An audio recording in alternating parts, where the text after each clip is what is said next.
네, 오늘은 요한계시록 13장을 보도록 하겠는데요.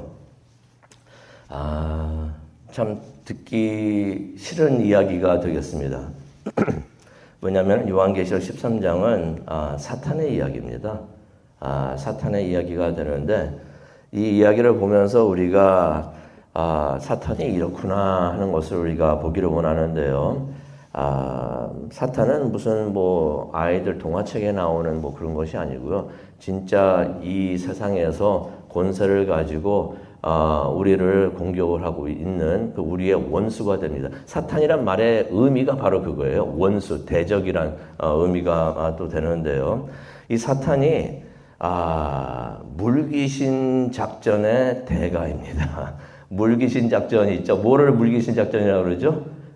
자기가 물 빠질 때 같이 빠져가지고 사람을 끌고 들어가는 게 바로 물귀신 작전이라고 하는데, 사탄은 알아요. 자신이 지옥불에 된다는 걸 압니다. 그래서 사탄이 뭘 하고 있냐면, 지금도 뭘 하고 있냐면, 한 명이라도 더 끌고 들어가려고 지금 바로 그것을 하고 있는 것이에요. 다른 게 아니에요. 다른 게 아니고, 자신이 지옥에 가는데 한 명이라도 더 끌고 들어가려고. 하나님은 한 명이라도 더 천국에 들어가시는 것을 원하십니다. 그래서 교회를 하시는 거고, 그래서 더디 지금 예수님께서 오시는데, 재림을 더디 하시는데, 이유가 한 명이라도 더 구원을 받을 수 있도록. 그런데 사탄은 물귀신 작전으로 한 명이라도 더 지옥에 끌고 들어가려고 하는 것이에요. 근데 세상이 어리석지는 않습니다.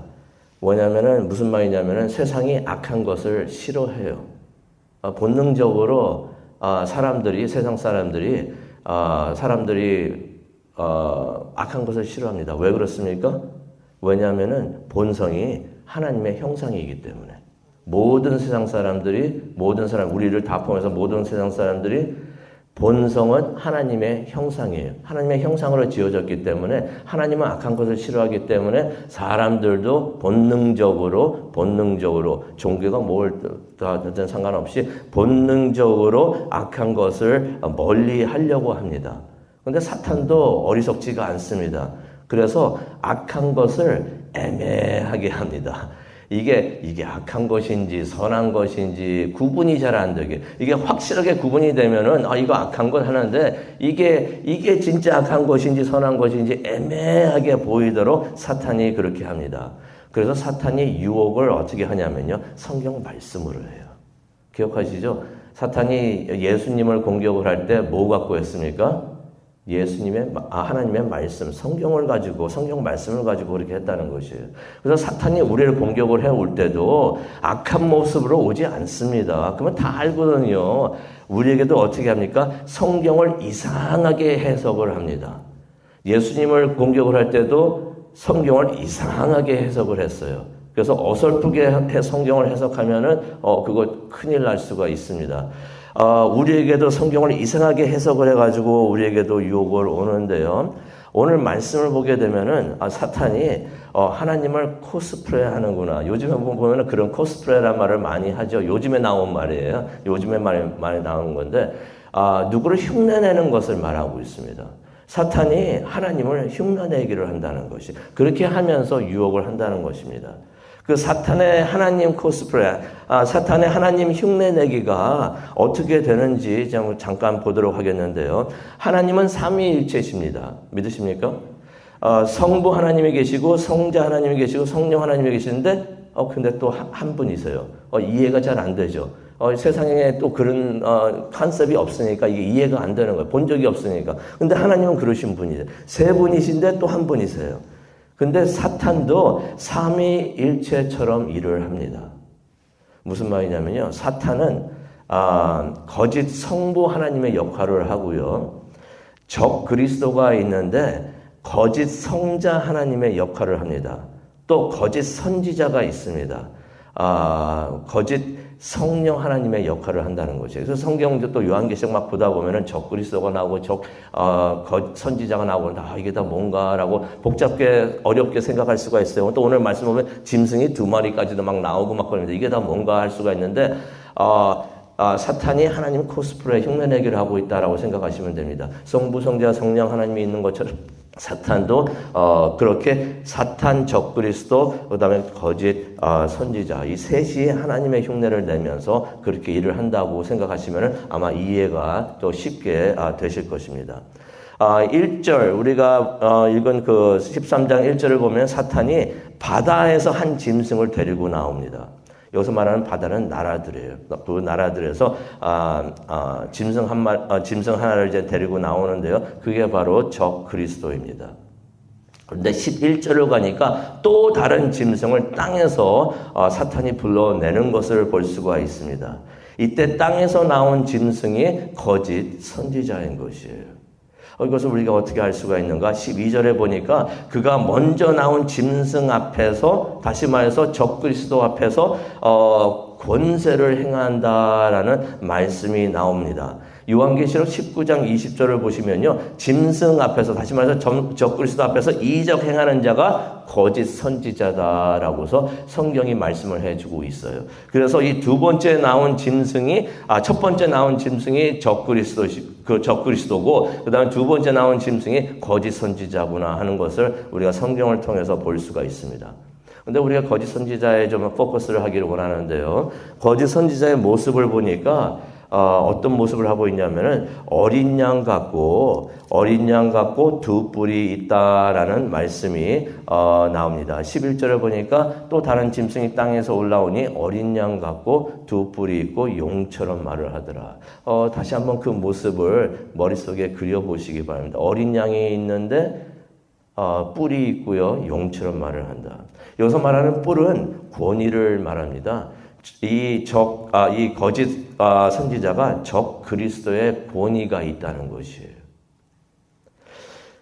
어린 양의 모습, 11절을 보니까 어린 양의 모습을 하나 용의 목소리를 가졌다라고 말을 합니다. 용은 이전에 뭐라고 그랬죠? 사탄이라고 그랬죠. 어린 양인데 사탄의 말을 하고 있다는 것이에요. 이러니 사람들이 안 넘어가겠습니까? 겉모습을 보니까 마치 순한 어린 양이에요. 아니, 어린 양이라 하니까 또 어떤 느낌이 옵니까? 그 전에 나왔던 이미 죽임을 당한 어린 양. 예수님 같은 모습까지도 막 보이는 것이에요. 그런데 그가 하는 말을 듣다 보니까 이게 사탄의 말인 거예요. 다시 말해서 사탄의 말을 어린 양의 모습으로 하고 있다는 것입니다. 근데 거짓 선지자의 그 역할을 한번 무슨 일을 하는가 보니까 12절을 보기를 원합니다. 12절을 보니까 먼저 나온 짐승의 권세로 활동을 한다라는 말씀이 나옵니다. 이것은 뭘 말하고 있냐면요. 이전에 나왔던 짐승, 적 그리스도입니다. 적 그리스도. 그 적 그리스도를 대신해서 활동을 한다는 것이에요. 이거 약간 좀, 들어본 말 같죠? 예수 그리스도가 있으신데 예수 그리스도께서 승천하신 다음에 사역을 마치고 승천하신 다음에 대신 보내주시는 분이 성령님이신데 이 거짓 선지자가 그런 역할을 한다는 것입니다. 그래가지고 사람들이 12절에 보니까 그 거짓 선지자를 통해서 사탄을 경배하게 한다 라는 말씀이 12절에 나옵니다. 그러면서 이 거짓 선지자가 무슨 표적을 행하나, 무슨 이렇게 활동을 많이 한다는데, 권세를 가지고 활동을 하는데 무슨 표적을 행하나 봤더니 13절에 보니까 불이 하늘에서 땅으로 내려오게 했다는 것이에요. 불이 하늘에서 땅으로 내려왔다 하니까 뭐를 연상시키십니까? 마치 엘리야의 기적을 보는 거예요. 갈멜산에서 기도를 했더니 막 하늘에서 불이 떨어졌던 거. 그것을 보는 것 같습니다. 사람들이 보면서 이거 뭐야 하겠죠. 14절에 보니까 적 그리스도 앞에서 이런 기적을 행한다는 것이에요. 그러니까 사람들이 그에게 미혹되고 빠지게 된다는 것이에요.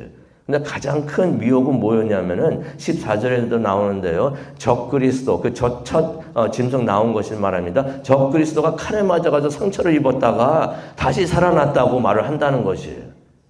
거짓 선지자가 그것을 말한다는 것이에요. 그러면서 그의 우상을 만들어가지고 그를 경배하라 라고서 그렇게 말을 한다는 것이에요. 칼에 맞았다가 상처를 입었는데 다시 살아났다. 무엇이 연상되십니까? 부활이 연상돼. 예수 그리스도, 죽었다가 살아나신 예수 그리스도를 연상시키는 것을 우리가 볼 수가 있잖아요.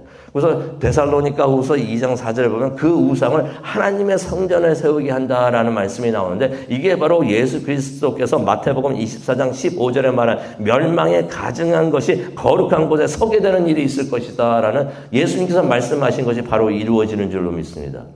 사탄의 것이, 우상이 교회 안에, 성전 안에 세워지게 된다는 것이에요. 그래서 예수님께서 마태복음 24장 15절 보면 멸망에 가증한 것이 거룩한 곳에 서게 된다. 그러면서 이제 거짓 선지자가 15절에 그런 말을 합니다.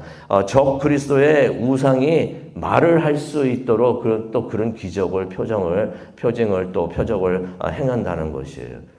그러면서 이전에도 나오지만은 8절인가요? 나오죠. 죽임을 당한 어린 양의 생명책에 창세기 이후에 이름이 기록되지 못하고 이 땅에 사는 모든 사람들은 그 짐승에게, 적그리스도에게 경배하게 만든다고 그랬는데요.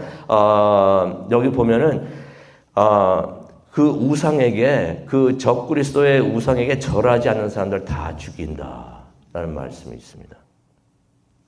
그리고 또 어떤 일을 하냐면요. 우리 모두에게는 성령의 인치심이 있습니다. 보이십니까? 눈에는 안 보여요. 눈에는 안 보이는데 우리가 맞습니다. 성령의 눈으로 우리가 보게 되는 줄로 믿습니다. 하나님의 이름이 우리 이마에 찍혀 있게 된다는 것이에요.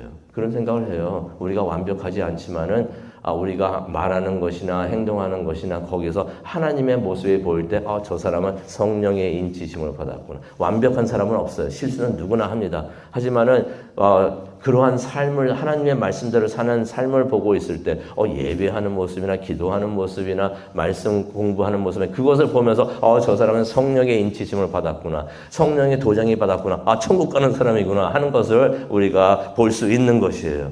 그런데 아까 그랬죠? 사탄도 코스프레 한다고요. 하나님께서 그렇게 하시니까 흉내를 내는 것이에요.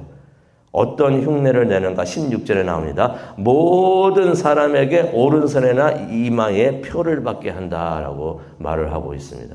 여기서 말하는 모든 사람들은 우리를 뺀 모든 사람들을 말합니다. 다시 말해서 하나님의 인치심을 받은 사람, 하나님의 이름이 머리에 찍힌 사람들 여기 들어가는 게 아니에요. 그거를 안 받은 사람들, 다시 말해서 사탄에게 경배하는 사람들, 사탄의 말을 듣고서 사탄을 따르고 있는 그런 사람들, 다른 게 아니에요. 사탄의 유혹에 넘어가는 사람들을 말하는 것입니다. 그런 사람들에게는 오른손에나 이마에 표를 받게 한다. 근데 17절에 보니까 이 표를 받아야지 물건을 사고 팔 수 있게 한다고 합니다. 상징적인 것이 되겠는데요. 기본 생활을 이렇게 사탄이 하는 대로만 따라가게 그렇게 하게 한다는 것이에요. 그래서 이 표는 적 그리스도를 경배하는 사람만 받게 되는데요. 이 표가 17절에 보니까 숫자라고 말을 합니다. 우리가 다 알고 있는 숫자죠. 그 숫자가 바로 666이 되는데 그게 바로 짐승 적 그리스도의 숫자다라고서 18절에 말씀을 하고 있습니다. 오늘 이 말씀을 묵상을 하면서 우리가 기도하는 시간을 갖기를 원하는데요. 우리가 분명히 알기를 원합니다. 앞으로 적그리스도의 영향력이 온 세계를 덮게 될 것입니다. 그때 우리가 이런 말을 안 했으면 좋겠어요. 세상이 왜 이렇게 돼가지? 왜 이렇게 악하게 돼가지? 벌써 하나님께서 말씀을 하셨던 이야기예요. 이렇게 될 줄로 압니다. 우리가 압니다. 세상이 그렇게 되는 것을 우리가 알게 됩니다. 하지만 우리는 그 영향력 아래에 들어가지 않기를 바랍니다. 왜 그렇습니까? 우리의 이마에는 하나님의 이름이 찍혀 있는 것이에요. 하나님께서 너는 내 것이다 라고 말씀을 해 주시는 줄로 믿습니다. 우리는 하나님의 자녀고 하나님의 소유권에 들어가 있고 하나님의 자녀가 되는 줄로 믿습니다. 그런 우리를 하나님께서 지켜 보호해 주시는 줄로 믿습니다. 그래서 우리가 사탄의 유혹에 넘어가는 것이 아니라 사탄과 맞서 싸우는 십자가의 군병들이 되기를 원합니다. 하나님의 백성들이 되고 예수 그리스도의 교회가 되기를 원합니다. 그 영적 싸움이요. 예수님께서 대신 싸워주시는 싸움이고 예수님께서 벌써 이기신 싸움이 되는 줄로 믿습니다. 우리가 할 거 아무것도 없어요. 예수님만 바라보고 예수님만 따르고 예수님 말씀대로만 하면은 우리가 승리하게 되는 줄로 믿습니다. 그래서 항상 깨어있고 예수님만 예배하고 예수님의 말씀만 순종하는, 그래서 승리하는 우리 모두가 되기를 간절히 축원합니다. 기도하시겠습니다. 사랑과 은혜가 충만하신 하나님 감사합니다. 적을 알아야 이길 수가 있다는 것을 저희들이 알고 있고, 그래서 하나님께서 적 그리스도가 누구이고 그다음에 거짓 선지자가 누구인가를 성경을 통해서 알려주시니 정말로 감사합니다. 그게 누구인가에 관심을 두는 게 아니라 이들이 무엇을 하는가를 깨달으면서 그것에 대비하여서 영적 싸움에서 승리하는 우리 모두가 될 수 있게 하여 주시옵소서. 이미 이긴 싸움을 승리로 나갈 수 있는 우리 모두가 되고 예수만이 그리스도시요 살아계신 하나님의 아들인 것을 깨닫고 하나님의 말씀만 붙들고 나갈 수 있는 예수 그리스도의 교회가 되게 하여 주시옵소서. 그것을 위해서 기도하기를 원합니다. 성령님께서 함께하여 주시고 우리를 인도하여 주시옵소서. 감사합니다. 예수님의 이름으로 기도합니다. 아멘.